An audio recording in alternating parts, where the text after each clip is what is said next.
Hello, welcome to this week's episode of the Liberalish podcast. I am one of your hosts, Marcus. You'll be hearing from Keith and Carly in a minute. I just want to say, a big thank you to everyone who's been rocking with us so far. This is our 11th episode.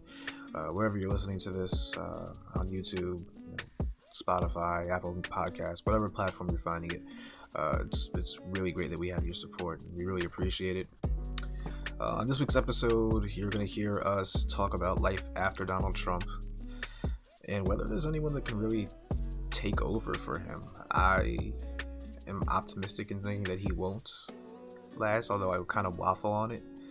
I think that he will be pushed to run at 78, but I also think that he's going to get a taste of, the good life, his old life, and I think it's going to be very hard to kind of give up for the kind of scrutiny and pressure that he was under before. But I honestly don't know who can kind of rock a crowd the way that Trump did and get people as excited.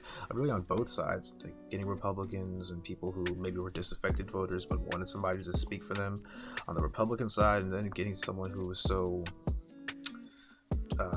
irksome is kind of the right word, to someone who is just revolting in a lot of ways for the more moderate independents and kind of liberal folks throughout the country. So I think that's one of the central questions right now, especially since his attempts to steal this election have floundered for the most part. Someone on Twitter, I forget who, said he was, I think, 1 of 35 in his legal challenges. Just in the time since we initially recorded the episode, I think Pennsylvania has certified, Georgia certified, though they're on another recount. Michigan has signaled that they're going to certify as well. And another joke that's going around is that Biden's won these states for a second, third, even fourth time. So it's something that is winding down. You can see the light at the end of the tunnel, and it's going to be hopefully not a return to normal, but some semblance of the normalcy that we saw in our politics prior to Trump, and maybe even prior to Obama, when his ascendancy triggered something in the American collective that's really repulsed a lot of people, given the color of his skin. But we dig into all of that on the episode. It went a little longer than we normally do, but given the fact that this is coming out Thanksgiving week, hopefully you have a little more time to kind of listen in and just kind of see what's going on in the country and what we tackle. We also talked about Biden's possible cabinet picks. Again, he should have, I think he just finished releasing his picks for the national security and foreign policy teams. We should know more later on this week, and especially now that the transition has finally opened up, we'll be able to dig into that in our next episode. Something to look forward to.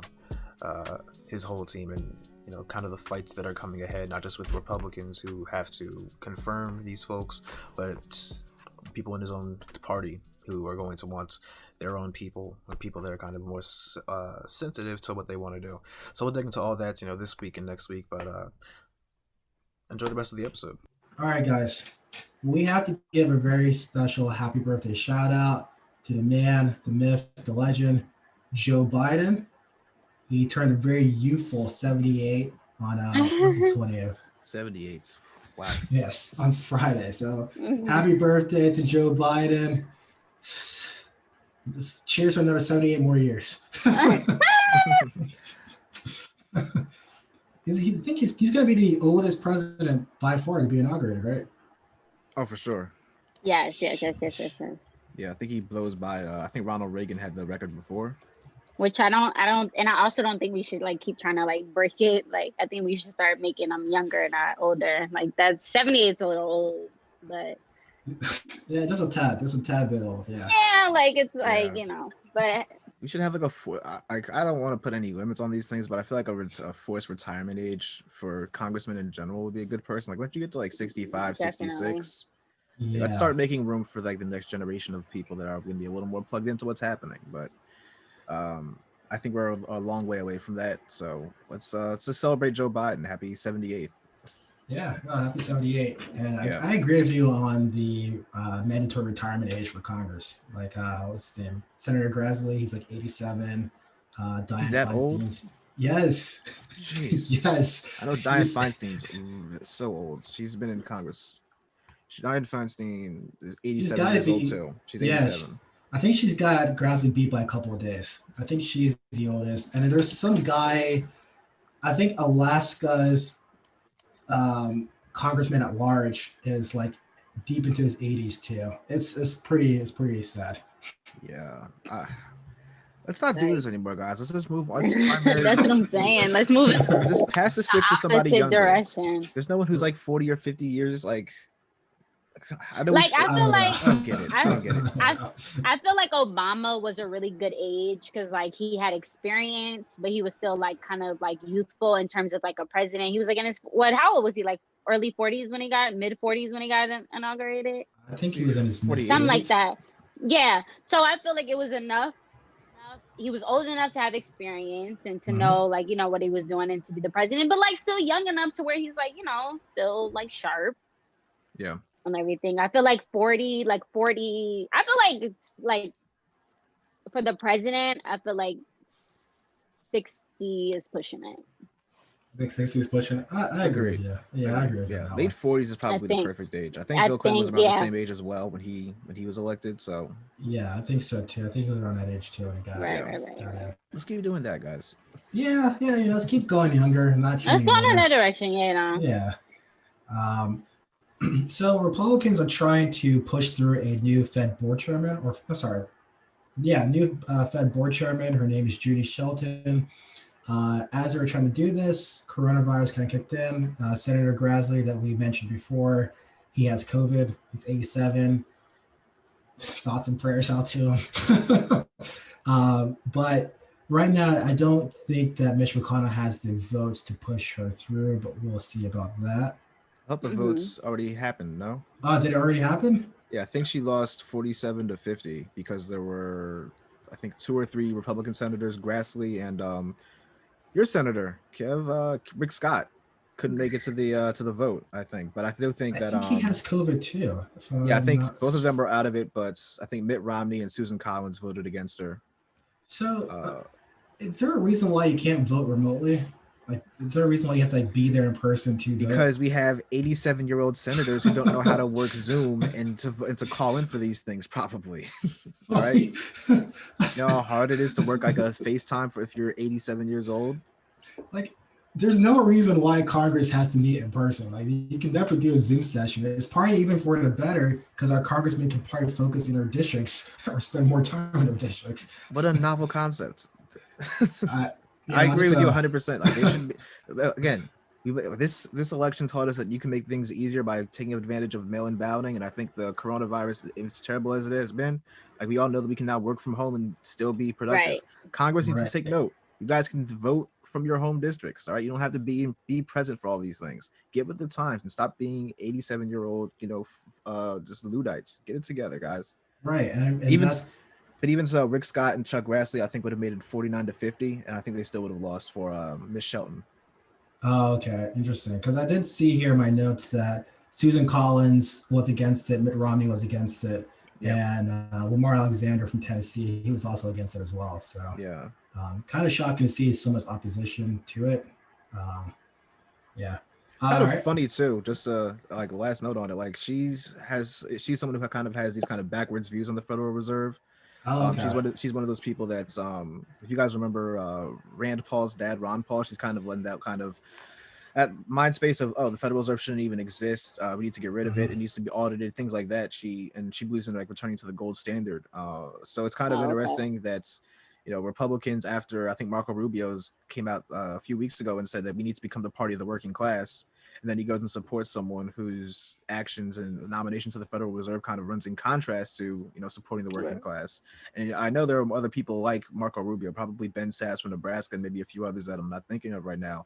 But if you're really committed to this idea of, being the party of the working class going forward, then you'll actually do it with your votes instead of just kind of saying it. But then when a vote comes, you actually have a chance to prove that you're with it. You vote against that interest. So I thought that was interesting about the Shelton thing, but I'm glad that her vote failed.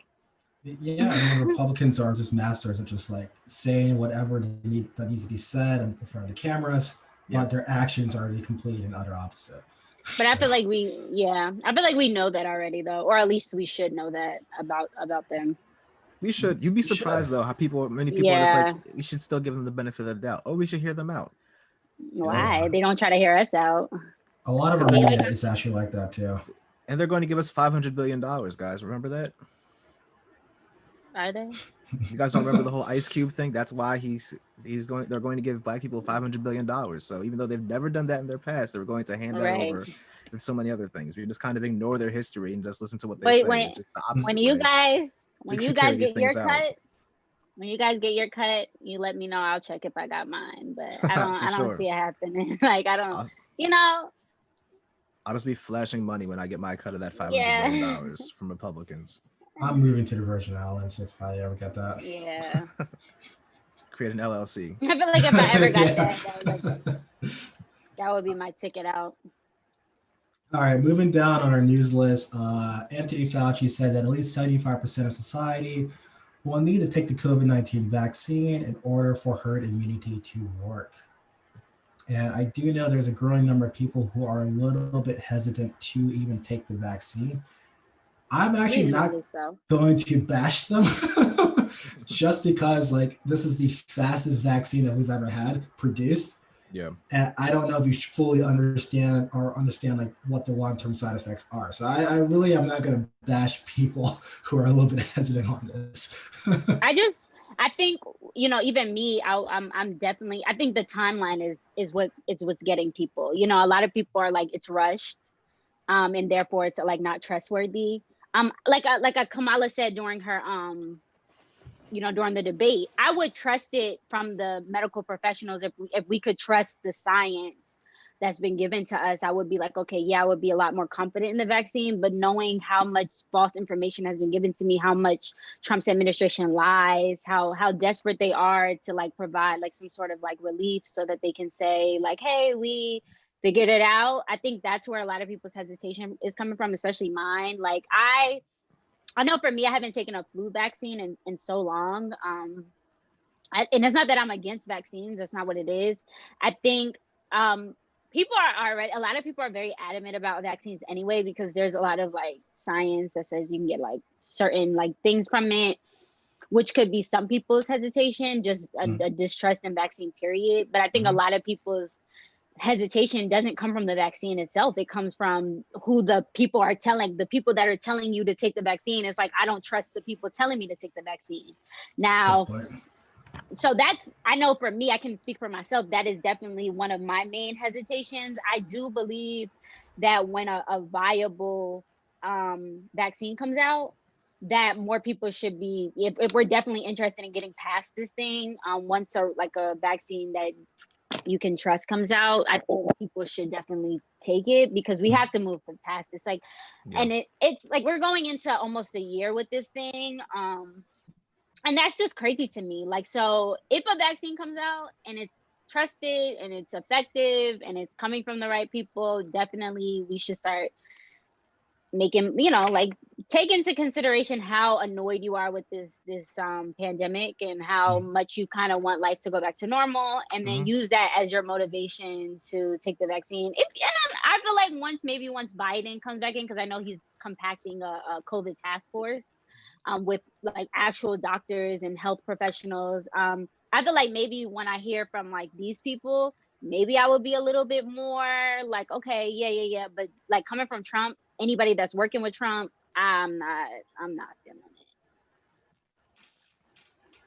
Yeah, all really valid points. I think probably hearing from Biden's coronavirus task force might put my concerns at ease a little bit. But as of right now, I'm still a little bit hesitant, just because again, this vaccine came out super quickly. I know people really want to get back to normal. There's a lot of money behind it. So it's just I kind of just want to let's just take this nice and slow, guys. All right, moving down the list here. Our favorite governor, Andrew Cuomo, might be getting an Emmy for his daily COVID-19 briefings. Me personally, I didn't know getting an Emmy was this easy. Right? Apparently. So, where's our Emmy? I do know that there's a lot of uncharted like categories for the Emmys. Like a lot of people, there's a lot of categories in the Emmys that like a lot of people don't even know about. Right. But I feel like daily news briefings, like just I feel like that's a part of your job, you know. Like I feel like Right, as the exactly. governor, it's your job to, especially during these times, it's your job to inform the citizens of your state about what's going on. You know, I think it's no different. It's kind of like applauding a fish for swimming, in my opinion. Mhm. Like he's Yeah. not doing anything that he's not supposed to be doing. He's not doing anything out of the ordinary that he would be required to do as a governor. And don't get me wrong, I like Andrew Cuomo as a governor. I think, you know, I don't have no issue with him, but I think or not his, like him, I think with his briefings, like I think they were like, you know, pretty informative. I think he was like straightforward, he was honest, but no, like I think getting an Emmy for just doing your job, like nah, like I don't see it. I think like it's getting ridiculous at this point. Like just the idea that we're now like sensationalizing this thing, and it's not like it's that was, you know. Are the rest of the governors getting briefing Emmys? Like I don't Bill de Blasio understand. getting one? Is Because he Governor was right there. Murphy getting one? Bill You Murphy know, I of don't. New Jersey was giving out I feel like he briefings as well. deserves Why isn't he one. getting If we're anything just too? giving him, if we're just giving them out, I feel like let's give them out. Like, you know, I'm pretty sure Big Gretch, you know, from Michigan, she had a hard time. I think she deserves one. Like, you know, she got kidnapped. She was trying to get She kidnapped. Like almost got people kidnapped. flying. You Big know, like Gretch so is a I'm saying hilarious nickname, by the if way. if we're giving people like Emmys for doing their jobs, like let's make sure we're giving everyone one. I think Phil definitely deserves one. I'm just Right. reading the press release for the award. It says that it's given to those who the organization feels have united people across different walks of life.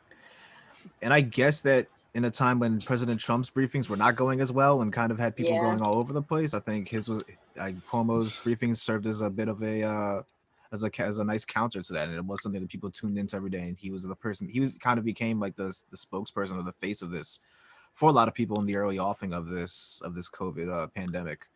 Whether that's whether that deserves an Emmy, I don't know. But it sounds like it's something that is kind of made this up. But I mean, I'm fine with it.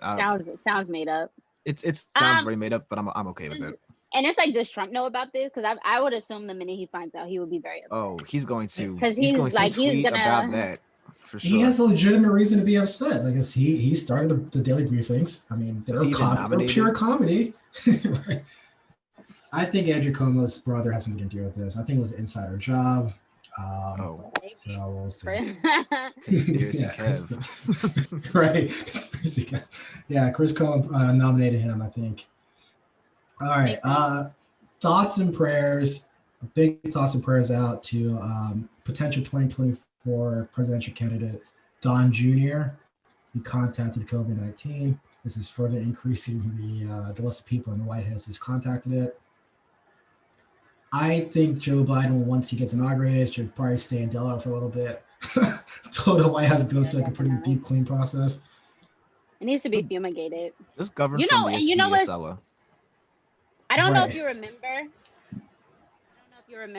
When Trump moved in and he moved out. When Obama moved out and Trump moved in, you know, he made some very like wild comment about how like the White House needed to be fumigated for rats and roaches.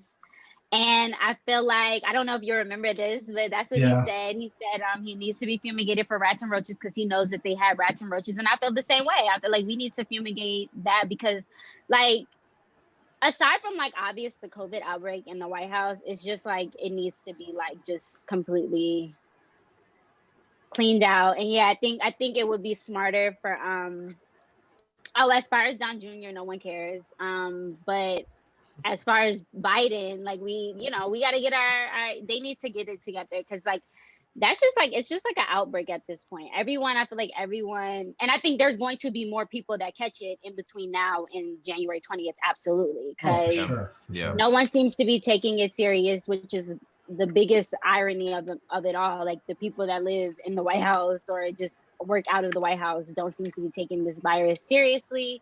But yeah, I think there definitely needs to be like some sort of like transitional cleaning or transitional fumigation that needs to happen before he moves in there because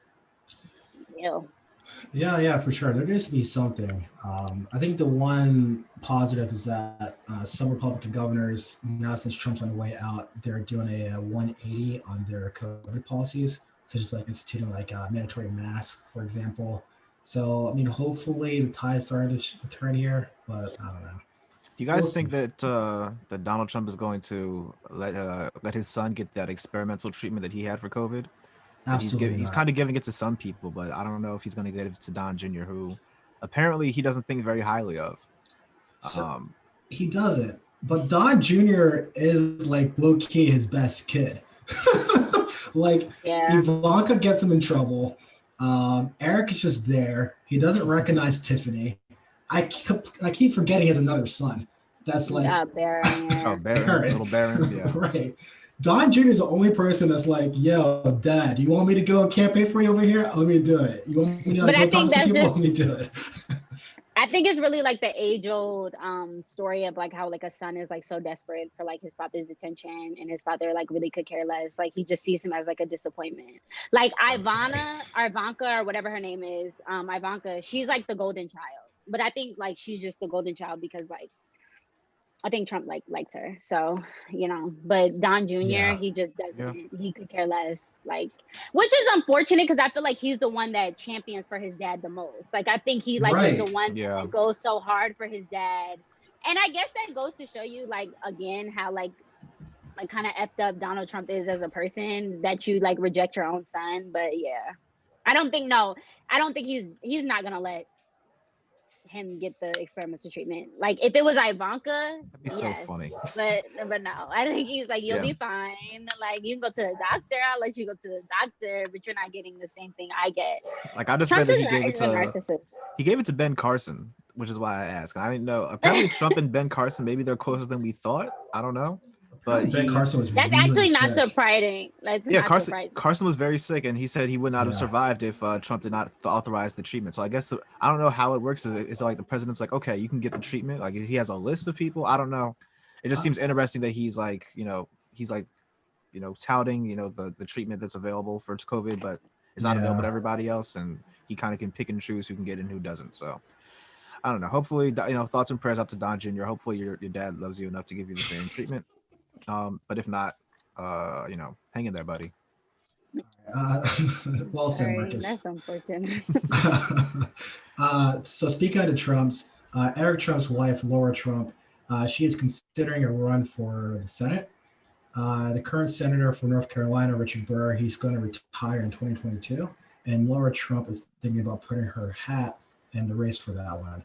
It could get really awkward because I believe Trump's chief of staff, Mark Meadows, who's also from North Carolina, was a congressman from one of the districts there. I think he was also eyeing up that Senate seat as well. So things could get a little bit interesting.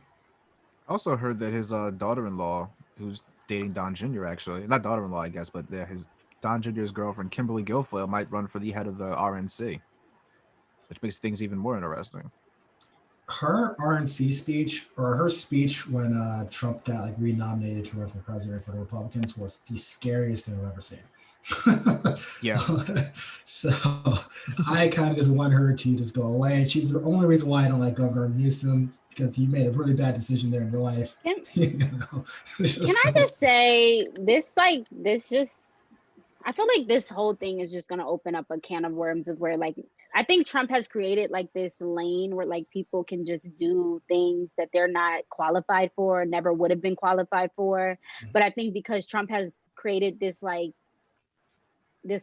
of like this environment, or like this basically where you can just be at the highest of the high without working towards it at all.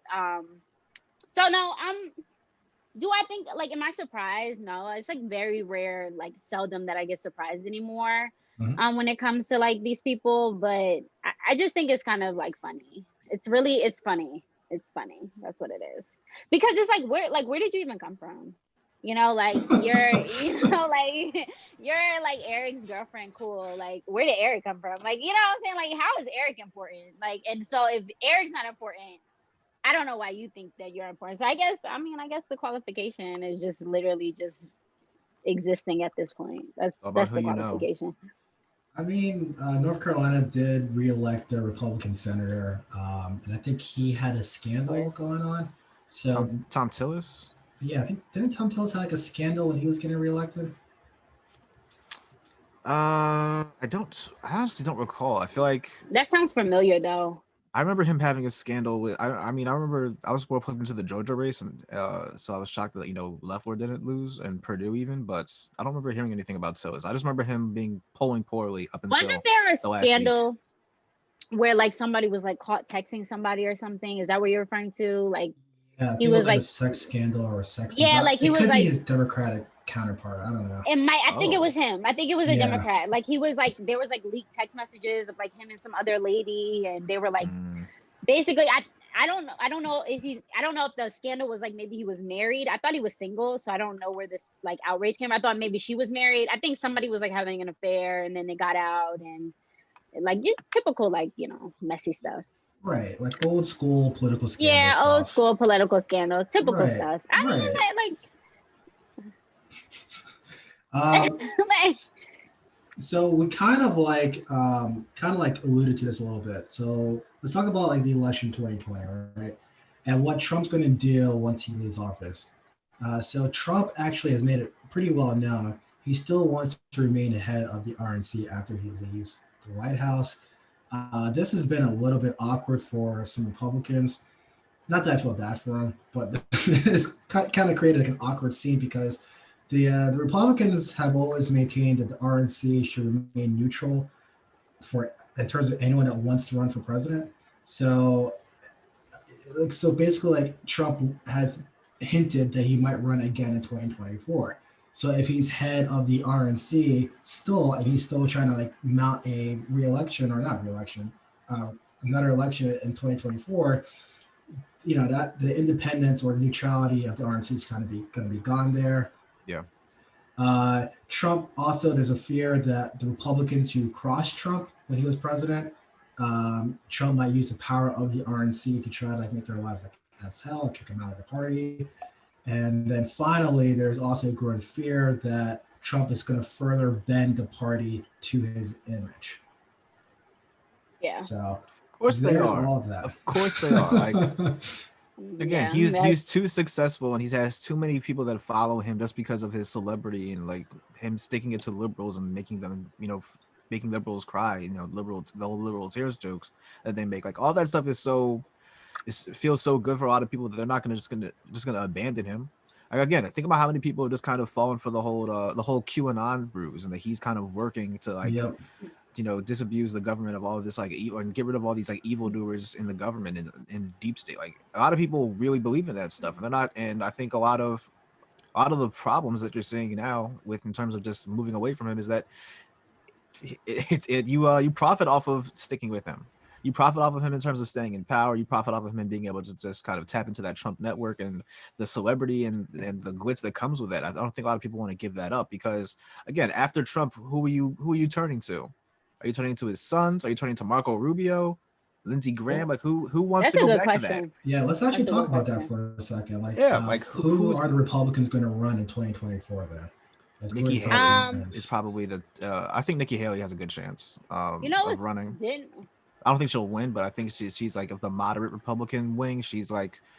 She'd be someone I think that they jump towards. I know the idea of her being moderate is laughable, but in fact she'd be the normal candidate in normal times. But if against Trump, he's gonna smoke her. Let's be honest. Yeah. Go ahead. That's always like I never put too much thought into it.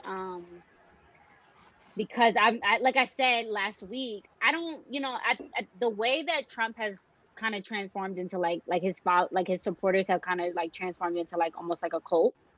Yeah. Is not something that I've really seen much in my life. Like I don't feel like George Bush's people went that hard for him. I don't feel like I don't remember that. I was younger, so I mean I don't remember. Like I've never seen such a backing.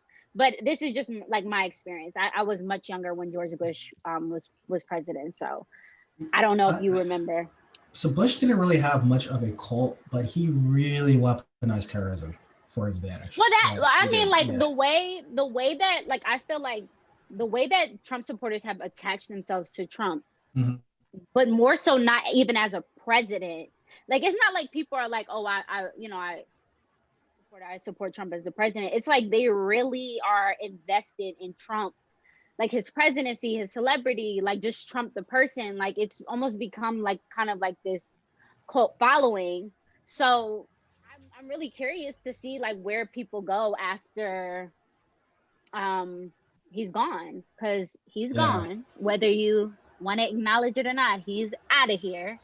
And I think maybe for a long time there'll be like I think for a long time there's going to be a lot of like denial, like just refusal to accept that this is what it is. I definitely, for a good portion of Biden's first year, I don't think a lot of Trump people are going to want to like even entertain. Like, I think they're really just going to be hell-bent on the fact that like, oh, you cheated Trump out of the presidency, even though there's been like numerous recounts and just numerous, like, he's literally like been in court, like he's in court, like, and just to follow that thought trying up, to fight thing. Yeah. What's gonna happen though is that, like, you talk about how people are just gonna kind of go with that for the first year. That's gonna give Republicans in the Senate and the House just a kind of a mandate, if you will, to just obstruct, like they did for the Obama's term. They're just going to get in the way and say, oh, this was a stolen election. We don't really acknowledge this election, or we don't really acknowledge that Joe Biden won because, we didn't like the way that it worked out. So we're going to just get in the way of anything that you try to do,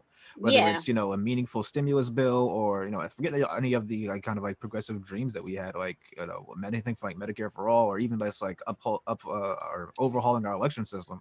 None of that stuff is going to get done because they're just going to say, oh, all of our followers don't believe in helping out with this stuff. So we're just going to ignore you. And going back to our conversation about like interest and voting against your interest, I don't even think it matters what Biden plans to do, at least for like, in their mind. It doesn't even matter if some of his policies will be beneficial, especially some of the main ones that he's talking about, like getting this COVID situation under control, student debt,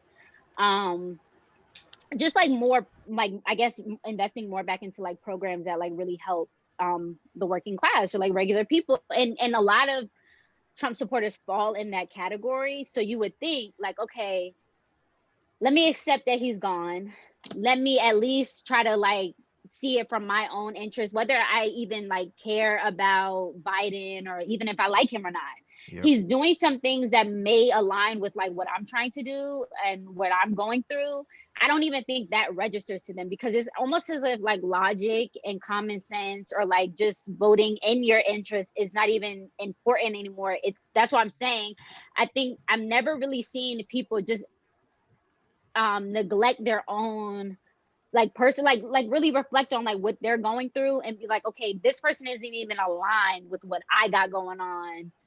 But I like him so much that even if this new person is trying to do more for me than this person I've been following for 8 years, 4 years, that doesn't even make sense for me. So I think it's kind of funny because that doesn't help you or benefit you in any way. And yet here we are. So I do think it's going to be a lot of like back and forth. It's going to be a lot of like, no, we don't want you to do it.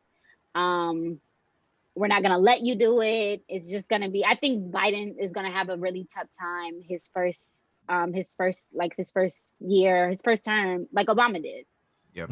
Like, people gave Obama such a hard time without acknowledging the shit that Bush left him with, like he spent a good portion of his, first term, like kind of like cleaning up the mess that George Bush left. And I feel like Biden's going to have to do the same thing. He's going to spend a lot of his time fixing the issues and fixing the problems that Trump's administration has created. And I don't even think that's going to like matter to a lot of people, because they don't see it that way. They see it like, we want Trump, period. And if it's not him, we don't want it. It doesn't matter what you try to replace it with. If it's not coming from him, so be it. And I think that's why I say like it's kind of effed up that these people have like such a say, because they're like there's a lot of them. Mm-hmm. And I feel like the Republican Party is gonna be like just very difficult to Biden. You guys think he's definitely gonna run, or will he pull a Sarah Palin and like back out last minute? Who? Donald Trump. Yeah. You guys think he'll definitely run in 2024? So how old is I think Trump he's right gonna. now? He's 74, right? 74. 73, 74. Birthday's in June, so he'll probably be like 78. That doesn't matter to him, no. He's not a very healthy guy. Yeah, no, so, no. But that doesn't matter. Your body can change a lot in 4 years. I don't know health-wise he's going to do it. The narcissist in Trump tells me that he will. Mm-hmm.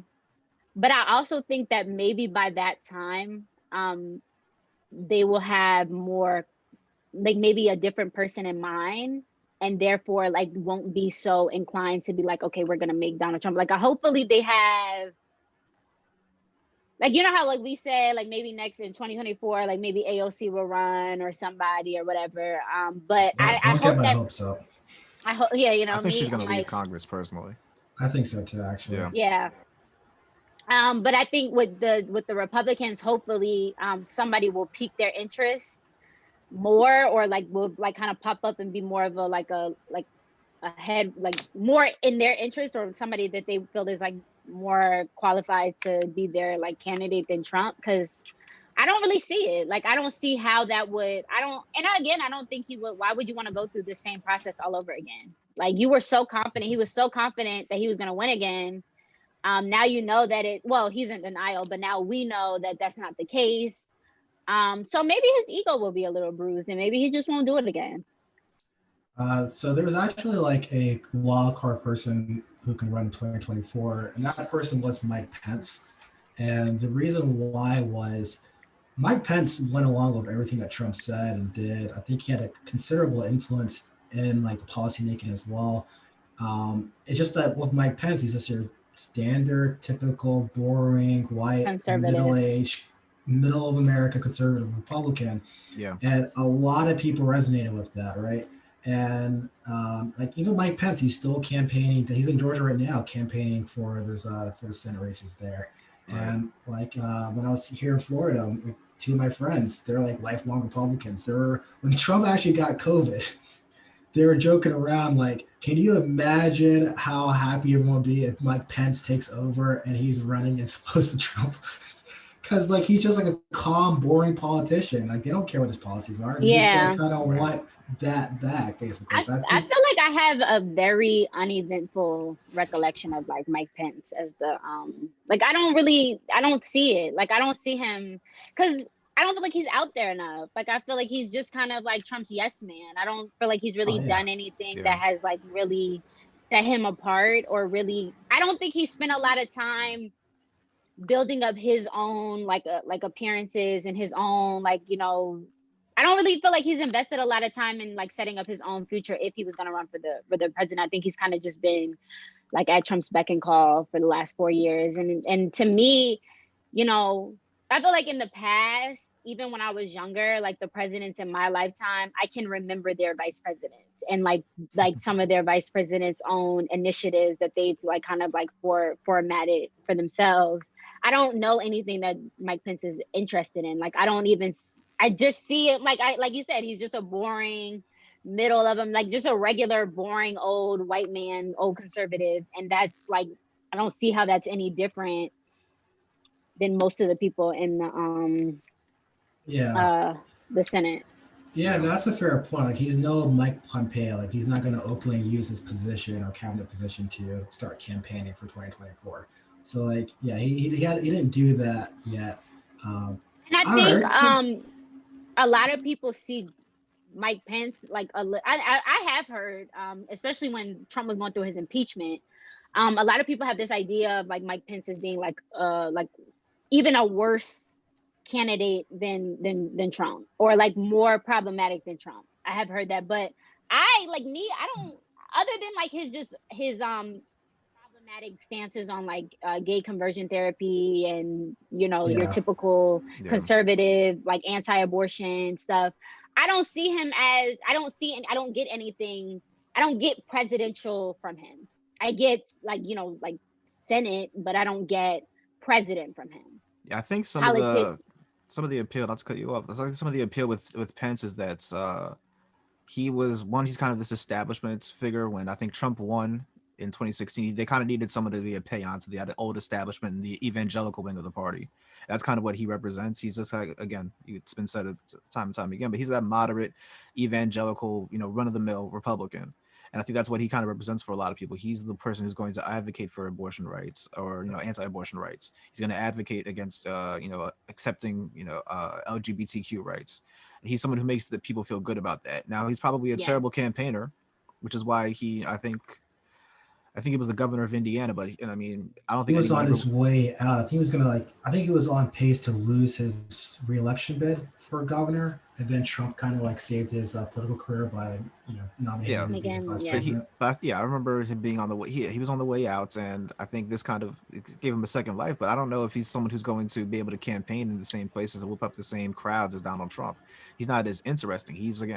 Would you rather vote for him or Lindsey Graham?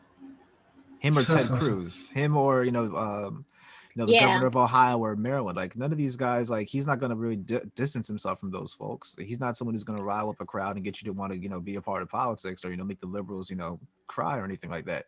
He's not going to do that for conservatives. So I think people are just going to kind of eye roll him if he's someone to run, which is what they'll do for I think anyone who comes after Trump, unless they kind of tap into the same old playbook that they have in the past. That's the only way that I think it'll and that's my fear. Same way after, who was it? Same way after kind of who came first? Nixon, right? Yeah, Nixon. Yes, Nixon. Yes. Oh my God. The same way Nixon kind of established the whole law and order thing, and therefore all the politicians that wanted to run after him had to be tough on crime, basically, in order to even awaken or appeal to the American people at the time. I feel the same way about Donald Trump. I feel like Donald Trump has left a stamp on the Republican party that's you have to be super outlandishly against what you're against in order to appeal. Like Marcus said, in order for, I feel any Republican that comes after Donald Trump, in order for them to really get the backing from the people that Donald Trump got, they have to be even tougher or even more overtly out with their views than Trump. So it's Trump is, like I was talking about before we started recording, Trump, has, and Obama, when Obama was here, there were no federal executions. Trump has knocked out 8. So a lot of people are okay, he's getting these people out of here. He doesn't agree with abortions. He believes in my Second Amendment to bear arms. And I think anybody that comes after him has to be even tougher. I support your Second Amendment. I don't believe in abortion at all. We need to get rid of it. Actually, getting people riled up the same way Trump did by being even more racist and problematic and misogynistic, and I don't think anybody that's not, and I don't see Mike Pence as that, because I don't feel Mike Pence has been that. I think Mike Pence has, again, just been a back end person. He's been Trump's go-to laggy, whatever the case may be. And I don't think people are going to get that same level of security or feeling he's aligned with who I am they do Trump. Yeah, and I'll say this, and we can move off this topic. Trump did place the Republican Party in a bind because, if you look at high level, he pretty much held on to the Senate, depending how the races in Georgia goes. He did increase the number of Republicans in the House, and if he ran a more competent campaign, he probably could have swung a couple of the states that went Joe Biden's way to his way, PA, Michigan, Wisconsin, Georgia, Arizona, so, Arizona. Right. So if he was this close, I understand he lost by 6 million votes, which is very significant, but in terms of total college wise and maintaining the Senate, he kind of overperformed. Right. Yeah. So I think that really does put the party in a bind as to which direction to go. Again, I don't feel bad for these people. I wish them the worst, but we should emphasize that we do not feel bad for the Republican Party. They made their bed, now they have to sleep in it. I said that at the beginning. Whether kicking and screaming. One thing I will say about Donald Trump's presidency that kind of has left a really bad taste in my mouth is that I feel we're kind of going backwards.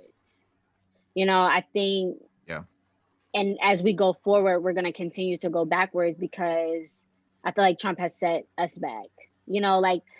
we joke and we say like, oh, we're gonna go back to old racism, but like I feel that. Like I feel like, you know, there was once a time where like Republicans were racist and you knew that they were racist, but it's like it was like subtle.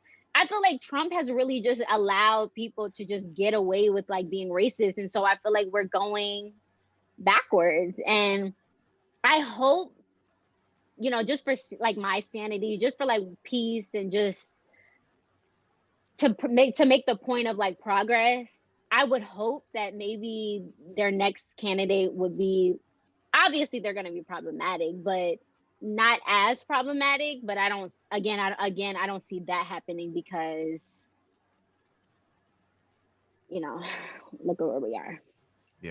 No, sure, for sure. And let's talk about election fraud, right?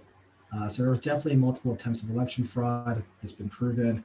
For example, Senator Lindsey Graham was caught trying to invalidate legal ballots in Georgia. Yeah. So, I saw that, asking about, what was it? He asked like a whole county if they could just throw the votes out. Yes. He's had multiple conversations, I guess, with other people, other election officials in other states, and they're like, no, we can't do that. Yeah, so Wayne County in Michigan, which is the home of Detroit, two Republican commissioners didn't want to validate the count. Simply, they said we'll validate all other areas but Detroit. Detroit things around 80% black, and that's clear. Like that. And it's clearly voter suppression. Like it's like it can't get any more clear than that. No. Like I said it, and I'm gonna say it again. You know, when we're talking about these places that have, if you look at Georgia, for example, there's about like 3 cities or 3 places in Georgia that are blue, but because of the large population, it was able to turn the state blue. But if you look at the surrounding areas, if you look at Atlanta is a predominantly black city. Yep. So basically what they're trying to say in like, you know, political talk is like, let's just invalidate these black voters. Like we did not expect these black people to show up in these numbers. Yep. And because we were not prepared for this, they need to go. And because like you said, Wayne County, Detroit is in Wayne County, Atlanta is another one that has like a large black population. And if it doesn't get any clearer to you than that, I don't really know where you're looking at. I don't really understand like where your mind is in times like these, because it's really that simple. And I feel like it's kind of funny because I could see if you were like, let's just throw out like, oh, let's just throw out like the whole state, or like, let's throw out this whole county. But it's like, it's strategic. It's strategic. You know exactly what you're saying. And I think it just appeals to like the ignorant people, because then ignorant people will be like, oh, well, it's not just black people. It's like, there's other people that live in like, well, no, and it's like, no. Yeah, but that's not what we're talking about. Like, we're clearly talking about silencing black votes and black voices. Yeah. That's all it really is. I mean, that's part of the reason why like vote by mail is not like a national standard. It's just because you don't want like people like us to keep voting. You know, there's suppression efforts, like you said. It's just like black voter suppression. I think Marcus, I don't know if you mentioned this already or not. How Trump invited like state legislatures into like the White House. Yes, he invited that delegation from Michigan, the Republican delegation from Michigan, into the White House, and the idea was that he was going to tell them to kind of hold off on verifying the vote. I forget the correct term for it, but basically they say that, okay, these are the election results. This is the official count. The idea was he was going to tell them not to do that, but they were like, no, we're going to follow the law. They actually came to him pleading for more aid for COVID, and he was very non-receptive to their pleas. So they came back, you know, after like, yeah, we're going to continue on with the count. We're going to validate the vote as it is. And and I guess another one of his lawsuits fell through there as well. So it's another dub for him. But yeah, that's kind of the strategy for him right now. He just wants to, again, he's going to try and kind of just sully the vote in any way that he can. And unfortunately, that's the strategy that him and a lot of his Republican enablers are just kind of allowing at this point. And it's not working. Thankfully, our institutions, as rickety as they are, you know, as much as they need to be fortified, they're holding up against this challenge, which is good. But you do hate to see that, you know, he's constantly going after black votes in places. Ironically, he's going after places like Detroit, Milwaukee, and Philadelphia that actually had like a pro-Trump swing. There are more votes in those places for Trump than there were 4 years ago. which is hilarious. Aside from like me saying when because I remember when the like on election day or whatever, and I was just or not even election day when they called the race or whatever, and I was saying this is really I was really excited for like the Black vote, only because I know a lot of Black people have like this misconception about the election because of the Electoral College and like, oh, my vote doesn't matter. So going off like what Marcus is saying, I think it's really a testament to like just encouraging people to continue to vote, because it's like things do turn out your way. Do they always? No, but I think just having like this confidence in our elections, in our Electoral College, even though like we have our own issues with the Electoral College, but the fact that like a lot of Black people showed up, they voted, and that their votes are counting and that they're mattering I think is very progressive, because I think next election we won't have so much hesitation. Maybe like a lot of more people would just be more inclined naturally to just go out. It will be a lot more like an effort, because you see how you were able to like turn this thing. So I think that's the only that's one of the bright sides about this thing, is like it's not working. Because I know for me especially, I knew that this was going to happen, because when it happened, I'm like, I know some way, somehow he's going to find a reason or a way to like make this, because that's just his MO, that's what he does. But to know that like people, your vote, this is what it boils down to know that your vote is so powerful that people are going out of their way to try to discredit your vote, should tell you how important it is for us to continue to like show up and like show up, whether you show up, vote by mail or you go to the polls, like to continue to vote, because it's like your vote matters. If it didn't matter, historically, they wouldn't have tried so hard to keep you or me or all of us from voting. And so it's really, I'm happy. I'm proud that like my generation, or like being alive to see something like this. That's the icing for me. That's the like the good point, or the good takeaway from this situation, is that it doesn't work, and it's not working. And we just, again, like I said last week, we have to kind of move on. Like, this is getting ridiculous. Like, it was ridiculous when it first started. It's ridiculous now. It's kind of embarrassing too, because it's like you're really leaving like a bad taste in people's mouth. Like, you kind of like left a bad taste already, but you're like refusing to like acknowledge that you lost. It's like poor sportsmanship, and I feel like it should be reflected. I think we should remember this about Donald Trump.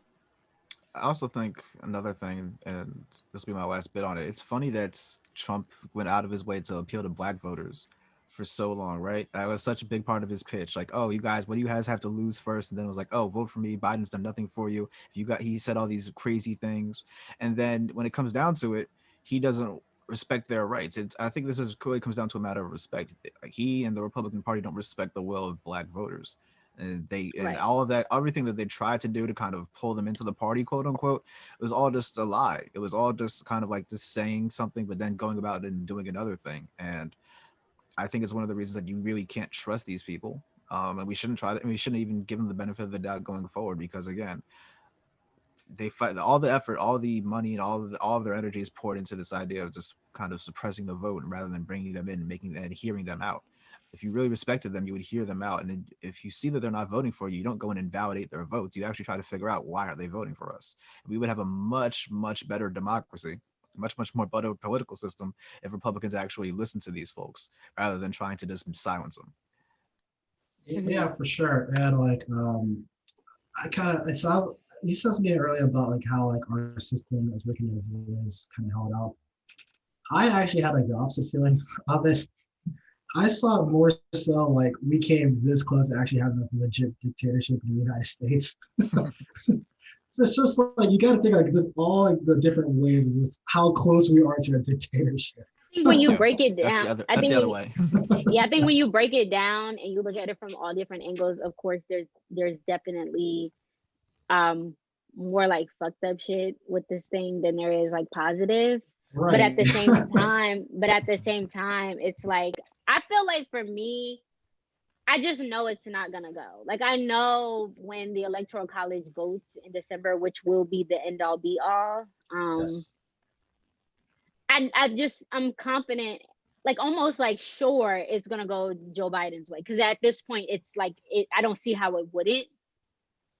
And I'm excited for that because I'm excited for this to really just be over. I think continuing, I'm glad like a lot of his lawsuits are getting like thrown out. I'm glad the recount in Georgia happened, which was funny to me because like I said last week, Trump in his, in his typical rage, alluded to Stacey Abrams and Brian Kemp being in cahoots to like steal Georgia away from him.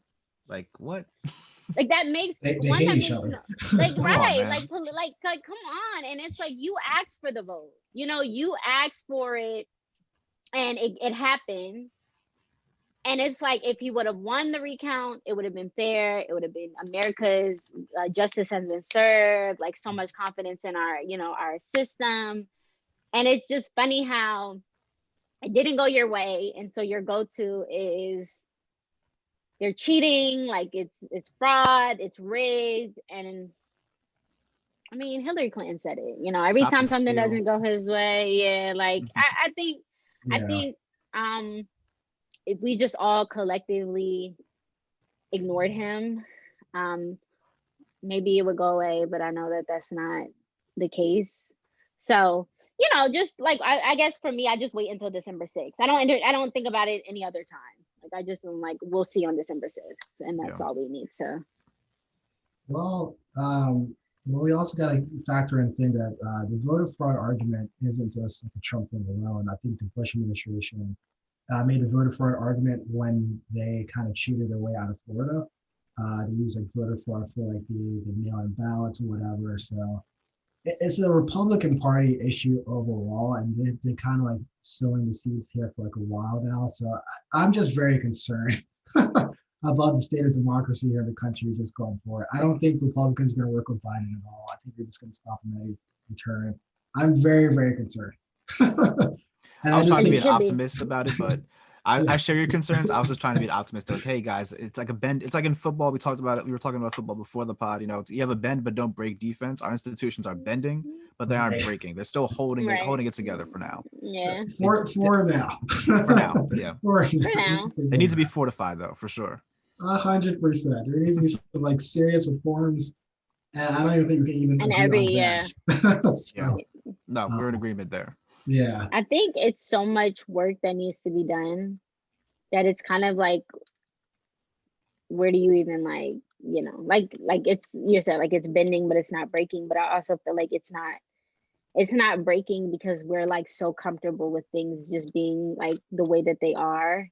Not comfortable in the sense that like we're okay with it, but I just feel like we're like, this is how it's been. And it's like, I don't think the Republicans are interested in coming down as much as we're constantly like meeting them where they are. Right. Yeah.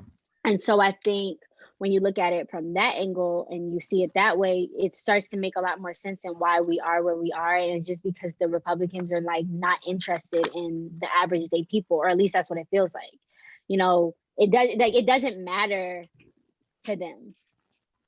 And we're never going to get anywhere until it starts to matter to the two, like to both of them, because it's not just up to the Democrats. Like there's not just Democrats in this country, like there's both. And in order for anything to get done, there has to be like a middle ground. There has to be some like push.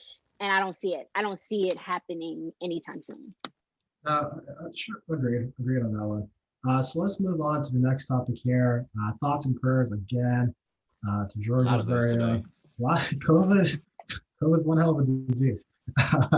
To Senator Kelly Loeffler, she tested positive for COVID. Her campaign staff is stating that she took a second test and came out negative. Again, I don't lie. Probably lie. Hang in there, champ. Kelly is one person like she should be in jail. What happened to her insider trading charge? It just kind of went away. Just both senators, I believe, were caught up in the insider trading. Yeah, charge. Purdue was also involved in that. Yes, too, right? Absolutely. It just kind of disappeared there. I think she was caught like soliciting like campaign funding on the Senate floor or the Capitol or whatever. She broke another law there. Meanwhile, Martha Stewart. Right. It's like Miss Martha had to go away. Kelly is like just chill. Like, but But that just goes to show you how, like I said, if when it comes down to them, it's like things always seems to like work out in their favor. Mhm. When really like you need to go, they both need to go. And it's not Oh, even me saying 100%. that because like I'm a Democrat, but it's like David Perdue has like fundamentally just lied to the state of Georgia this whole time. Yep. Yeah.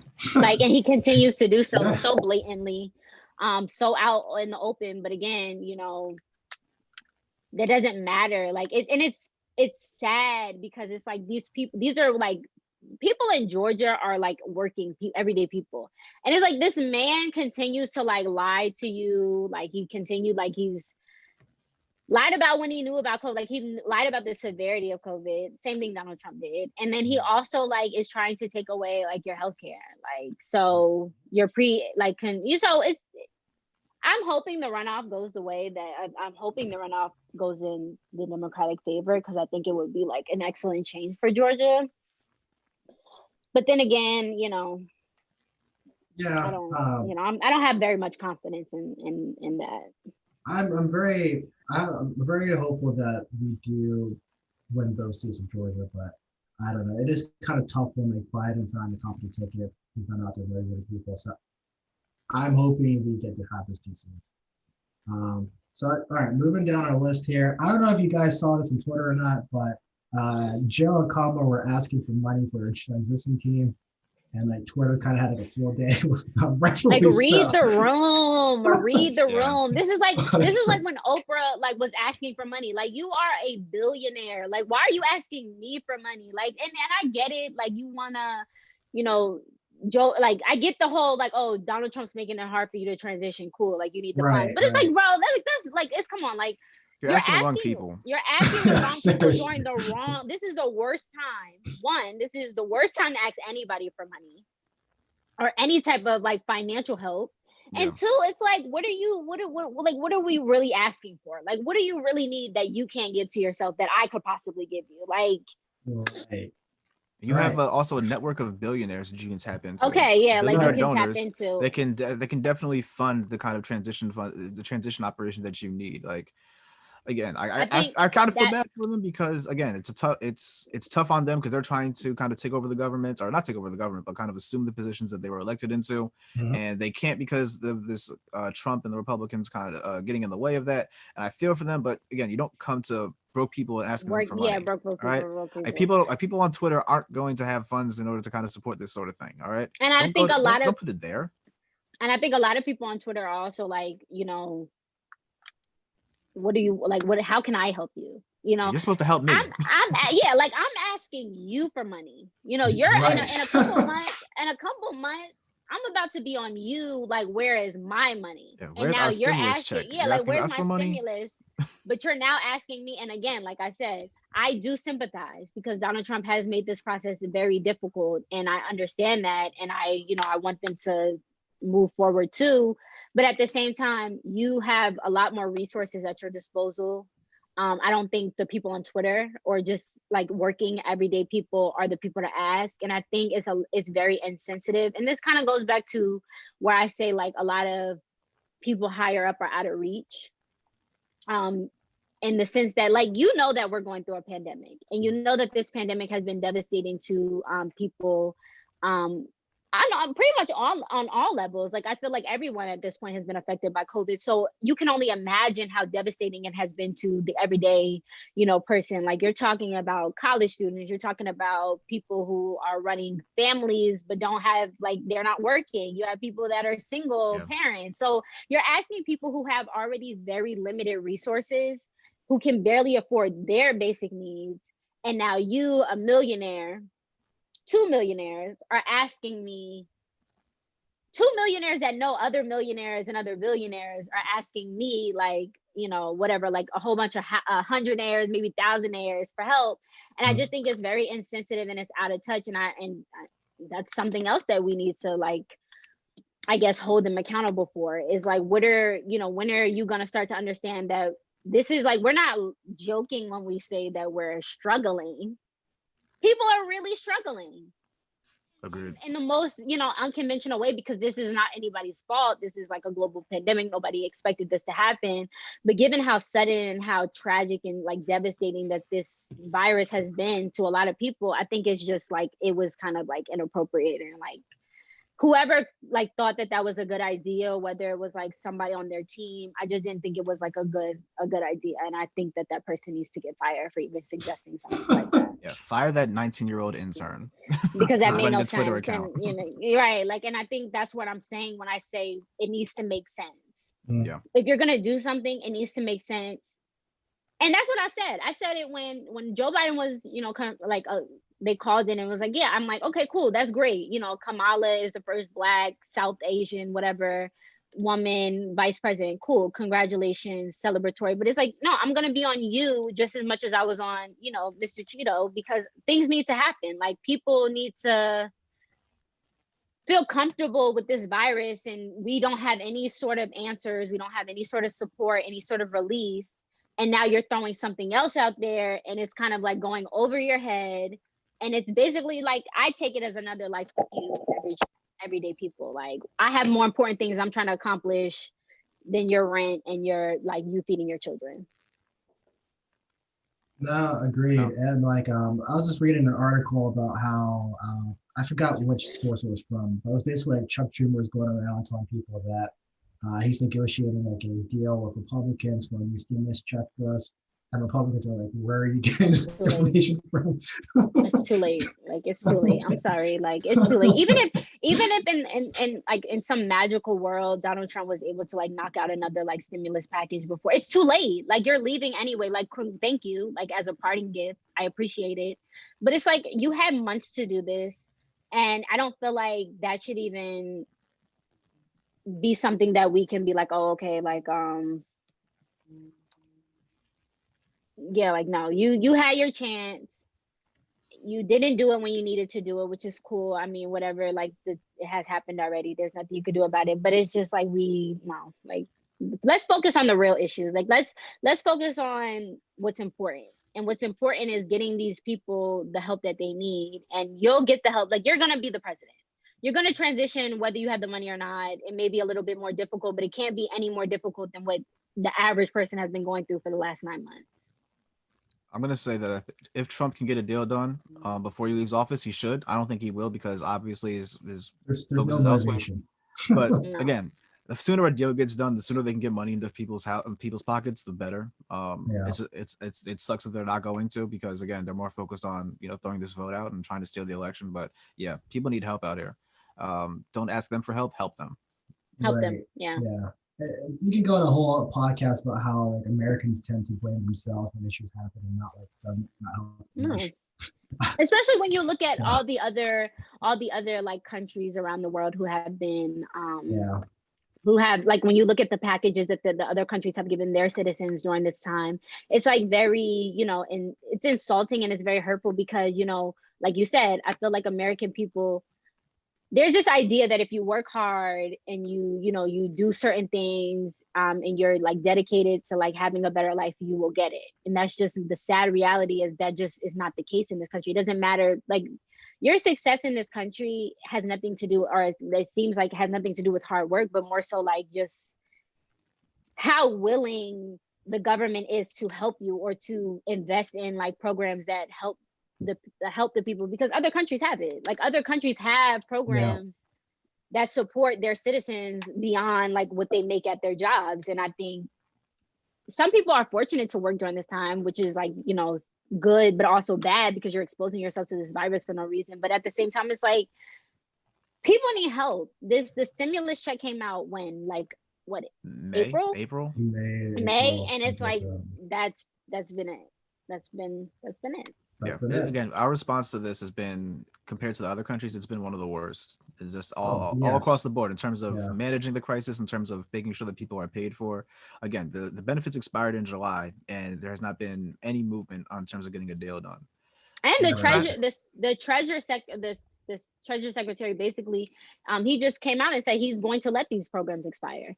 Like for instance, the CARES Act, that like he's going to allow it to It expires in December, like December 31st, at the end of the year, and he's not going to renew it. And so I don't know what Biden has planned as far as like maybe like another program to replace these programs or what. I don't know, but I think even looking at that, like I know the stimulus was the $1,200 that came out, and even college students were able to take advantage, or just I don't know if it's undergrad or whatever, but I know people in school have been able to take advantage of the CARES Act. I know my school did two rounds. They did one like back when the stimulus came out, and they just did one.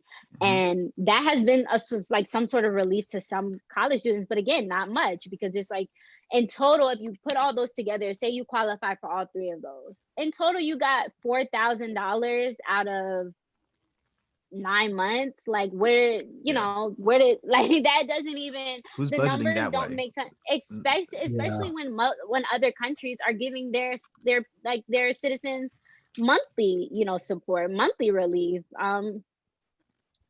I would like to see, especially because I don't want to hear we don't have the money for it, because that's like just not true.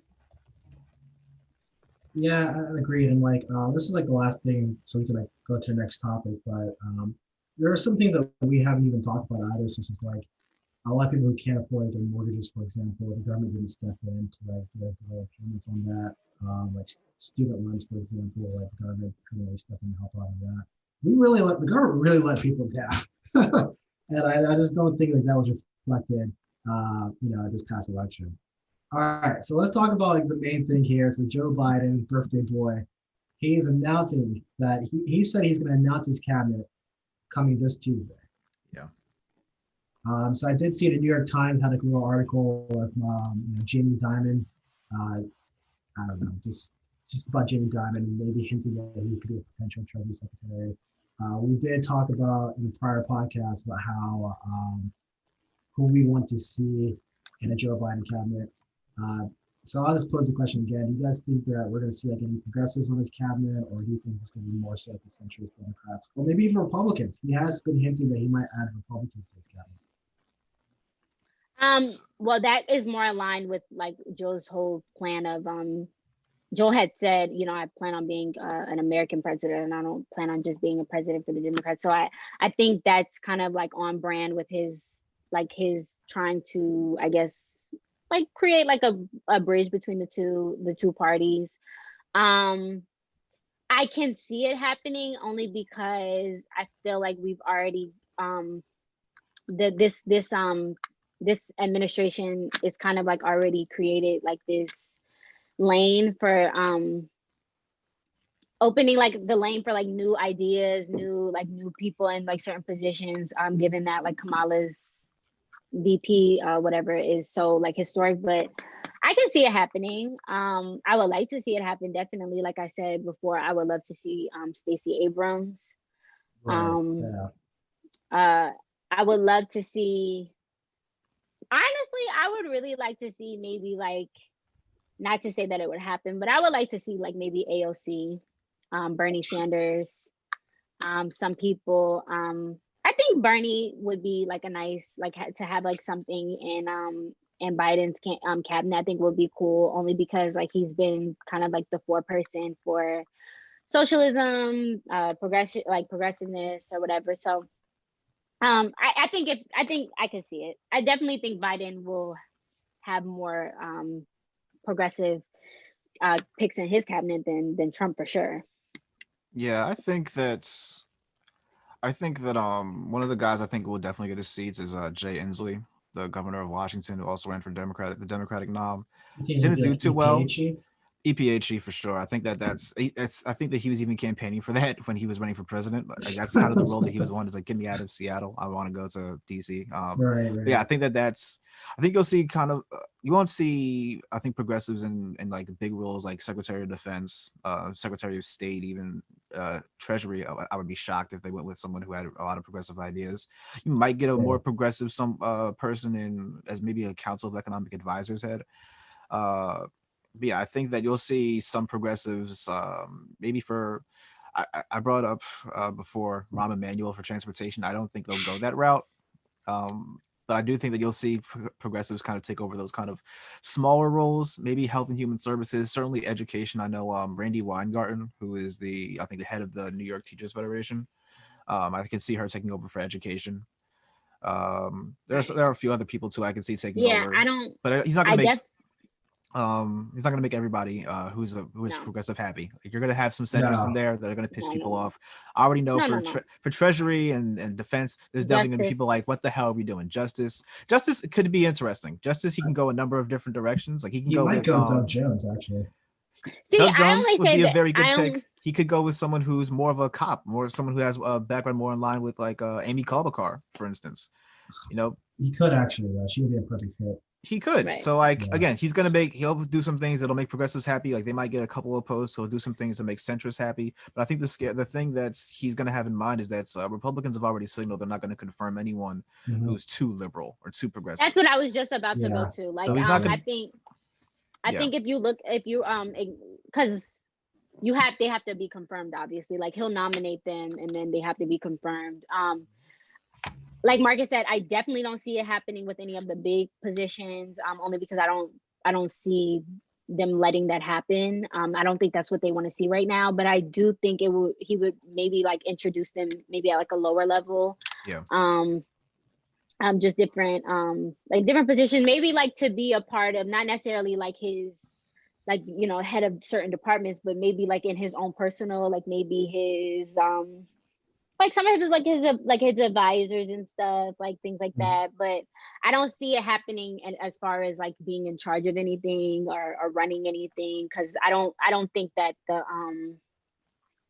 I just know for sure that they're not gonna let that happen, because that's not where they are, and I don't really know when they will be. But I know that definitely Mitch McConnell will give them a hard time if he even thinks about it. Yeah. And that kind of goes back to my old adage that there's no such thing as a good Republican, because these guys in the Senate, they voted unanimously to re-elect Mitch McConnell as their leader. And if he's going to pull this mess where he's not going to allow a peaceful transition on his part, and allow the president to pick the cabinet. Yeah. You know what I mean? I'm looking at you, Mitt Romney. I'm looking at you, Susan Collins. I'm looking at you, that lady from Alaska. Like, you guys pretend to be good Republicans. Lisa Murkowski. Throw some respect on her name. You're right. I'm sorry. She's a writing Palin's old rival. You're right. So, look, it's frustrating. You don't have to respect them. We don't have to do I should show some respect. AOC had a huge thing about how female congressional women do not get the titles, and I should be more respectful of that. So. And she's leaving in 2 years anyway. All right, that's how great Congress is. She's gonna. I don't think she likes her job at all. I know, like, you kind of this could probably be like our last topic, but like I don't think she likes her job at all. I think the Democrats do not support her. They don't like her. They try to shut her up every time she opens something in her mouth. I can definitely see her like leaving and just like. She's tired, man. Like I think she's grateful to be able to elevate from being a bartender to kind of moving into this role. But again, having to fight your party all the time, having to clash with Nancy Pelosi and the party establishment over like every little thing, having people, badmouth you to the press without putting their name on it. Which is a very if you're from New York, you don't want people to talk shit about you without, putting their name on it. So it's a punk move. So I'm sure she's like, you know what, Jill Spanberg or whatever your name is, if you want to talk, say something about me, say it to me. Conor Lamb, you want to talk about me and the gang, quote unquote, say it to my face. Like, again, that's got to be stressful. I know if like you're in a regular work situation and you have people talking about you behind your back all the time and making your life harder, you're gonna want to leave the company. So I totally understand her being like, you know what, I'll just leave and I can join some other activist movement or some other like start my own strategic firm or something else, and work outside of the establishment, because again, they're not coming in line. I can't do my job because y'all are making it harder on me. So I totally get where her frustration comes from. I just think it would suck though to lose AOC. I think we need more AOCs, not less. So it would be depressing, but I totally get her being dissatisfied with the job. And she's also very young too, like 31, I think. She's 30, so you have to understand, like, for someone who has like fresh ideas, for you to be thrown into like an environment where a lot of people have like you said, you go to work really trying to show up. And this, I think with AOC, like, I think AOC really shows up and she's really there to do her job. She's trying to speak for these people. Like, she even had a there's I don't know when it was, maybe it was sometime last week, but she was like, we have all this money for these miscellaneous things that, we have money for like yachts and stuff like this and stuff like that, but we don't have money we can't even give people money with Thanksgiving coming up. Like, people have like Thanksgiving coming up, and you're telling me you don't have the relief to help people feed their families. And I think she really shows up and she champions for, the working people, the average people, because she comes from humble beginnings. For you to have to, go tooth and nail, like pulling teeth just to get things done, I think it can be very discouraging. I know for me, like, I went to school for criminal justice. I aspired to be a lawyer, but I think looking at the climate of like our legal system, or even no matter where you want to go into, just everything that's going on from the top, even down to like where she is, it's frustrating and it's very discouraging, because like you said, you have people that want to fight you, talk about you bad, like fight you on your policies and things that you're trying to get done. You badmouth me in the press, people call her all types of names simply because she's just trying to do her job. Yeah. And that will break anybody down. You show up to work, like, think about your average job. You show up to work trying to do your job, just, do something, be productive. And you have people that's just trying to fight you simply because you're just trying to do what you were hired to do. And that's exactly. like, that's crazy to me. And so I get it, 30, I think she's fortunate enough to be young where like she can definitely have a whole nother career after this whenever she chooses to leave Congress. But I think given everything that's going on, I do think her days are numbered. Maybe that'll change. Like maybe she'll see something different like under Biden, because yeah, maybe. There were a couple more Justice Democrats that did get elected, so hopefully she'll have a little more support. So I'll say this: there's two things that we're missing here. So the one thing that we miss is that being a congressperson does suck. I think like half of their time is actually spent asking for money. Yeah. And they're always looking towards like the next election, because like at least in the House of Representatives, like you're only there for 2 years, and like year one, you actually get to do what you want to do. Year two, you're campaigning again. So that part sucks. Yep. Another thing that we kind of missed on is like there's been a lot of like Congress people who go in and they actually do want to like reach across the aisle. They actually have like really good ideas. They may not be like an AOC type, but like the system just breaks you down so much if you can't really have much of your voice anyways, because it's just like your voice is the party's voice. And like you can't really vote the way you really want. You can't really like work with the people you really want. Yep. That part does suck. And then like lastly, what we kind of missed is a lot of what AOC has been preaching about isn't that radical. Like the Green New Deal is not that radical. Like it's common sense stuff. It's common sense stuff. And like, why are we doing this? It's more in par with the times in which we're living in now. I think it's a lot of, the people she works with are like, they have very outdated views. They think that they can do the same thing that they've been doing for the last, 30, 40 years in 2020, and we're going to have great results. And it's like the times are changing, whether they like it or not. And I think AOC is just more understanding that times are changing, and therefore legislation should be more in par with what's going on, whereas everyone else is like, nah, like let's just keep doing things the way we've been doing them. And that's I think that's really the issue, because like you said, she's not saying anything crazy. She's not saying anything that, like other people haven't already like said, like the Green New Deal. The earth is in trouble. Right. Whether you think it's a hoax or not, it is. Like, look at the weather. It's not normal. Right. And she's simply saying is in order, like, it's our job to do something about it. It's not a political, like the environment is not like, it's not as taboo. Like some of these things, these hot topics are not as taboo as people try to make them seem. Like, they've been implemented in other countries, like other. And they're just up to par like basic with success. Right. Successfully implemented, and they're like working as they were designed. Like a lot of things, but that a lot of things that we have seen work in other countries is like it's kind of like the story of America. Like we just refuse to acknowledge, like, hey, our neighbors across the sea are doing really well. What do they got going on? Like, what are they doing? Like, upstairs neighbors and our downstairs. Yeah, 6 hours away. Like whatever. It's like they look like it's as if we're looking around and we're like, okay, this is going really well for these other countries. It could go well for us, but nah. Like, why should? Like, it's just it's. it is sad because it's like we're the ones that have to deal with this. Like we're the ones that ultimately have to deal with these, you know, poorly planned out, you know, policies and legislations, or the refusal to, you know, initiate any change that will that because things have felt like, whether they want to acknowledge that, you know, the earth, the environment is in a crisis or not, doesn't take away from the fact that the earth is in a crisis. Like we are going through, you know, very unprecedented times as far as like the environment, and I think we think that government shouldn't be involved in the environment, but I think that's can't be anything more but far from the truth, because like where are we, if we let the earth die, that's game over for people us. to govern, there will be nothing. So it's like there would be nothing. And in order for us to, all these other changes won't matter if there's nothing, we're not here to see it. So I think, but I don't know, lifetime appointments, people, that's the problem with these lifetime appointments. It is really frustrating. And like, we do have to wrap up the podcast, so let me just squeeze this thing in before I close it out. Special FU to the Brevard County Sheriff's Office.